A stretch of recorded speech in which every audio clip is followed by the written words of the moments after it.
अजूनही निवडणुकीला वेळ आहे. अजूनही कुठेही तयारी झालेली नाही. मात्र तुम्ही नगराध्यक्ष जो आहे काही लोक जाहीर केला आहे.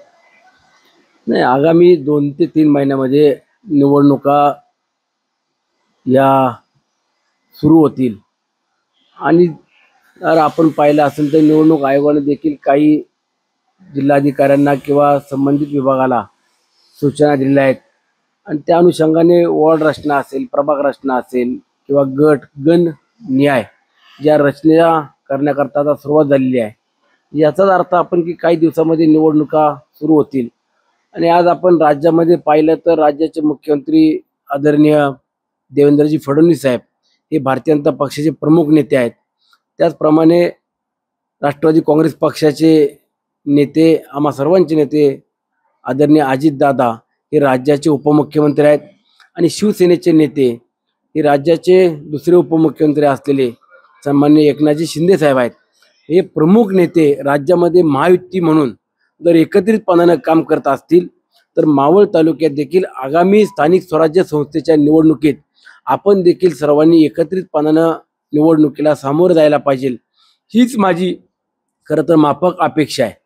म्हणून जर आपण निवडणुकीला महायुती म्हणून एकत्रितपणानं जायचं ही भूमिका ज्या वेळेला आपण जाहीर करतो त्यावेळेला आपण स्वतः किंवा मी एक लोकप्रतिनिधी म्हणून माझ्या राष्ट्रवादी काँग्रेस पक्षाची भूमिका ही स्पष्ट करत असताना आम्ही पहिलं भारतीय जनता पक्षाच्या कार्यकर्त्याला तळेगाव दाभाडे शहरामध्ये नगराध्यक्ष पदाची संधी मिळावी आणि त्याकरता आम्ही पाठिंबा दिला.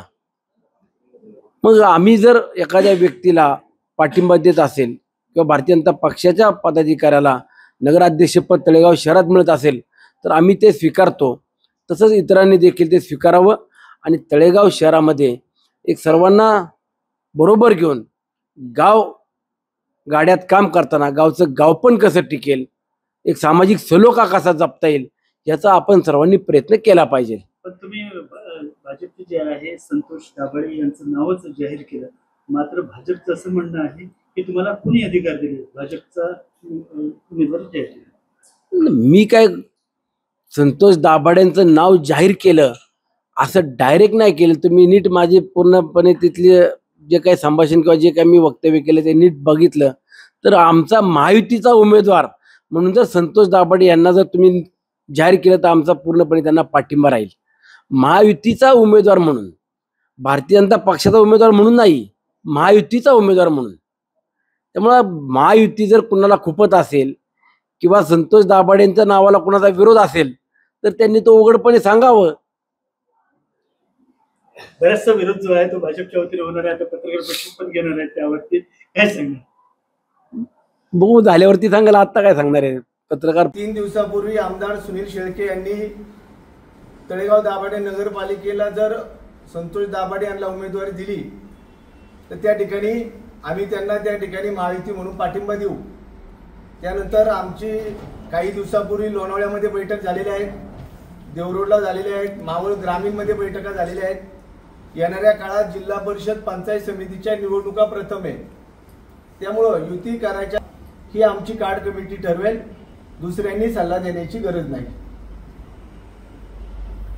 आमदारांनी महायुती म्हणून संतोष हरिभाऊ दाभाडे यांचं नाव त्याच पक्षातनं भाजपच्या उमेदवाराला विरोध येतोय असं दिसतंय. आमच्याकडे अजिबात विरोध नाही. या संदर्भात आमची एकत्र बैठक झालेली आहे आणि मला असं वाटतं की बहुतेक राष्ट्रवादीकडे नगराध्यक्ष पदाचा उमेदवार नसावा म्हणून त्यांनी आमच्या पक्षाचे संतोष दाभाडे यांच्या नावा आपल्या पक्षाच्या मर्यादा पाळून आपल्या पक्षाचे उमेदवार ठरवावेत. आमच्या पक्षाने राष्ट्रवादीचा उमेदवार ठरवायचं काम नाही. राष्ट्रवादीने भाजपचा उमेदवार कोण असावा हे ठरवायचं काम नाही. असं त्या ठिकाणी आम्ही बैठकीत ठरवणार आहोत. त्यांच्याकडे उमेदवार नाही का मग नगराध्यक्ष? बहुतेक त्यांच्याकडे उमेदवार नसावा म्हणून त्यांनी आमच्या संतोष दाभाडे पाटील यांच्या नावाचं त्या ठिकाणी सांगितलं असेल.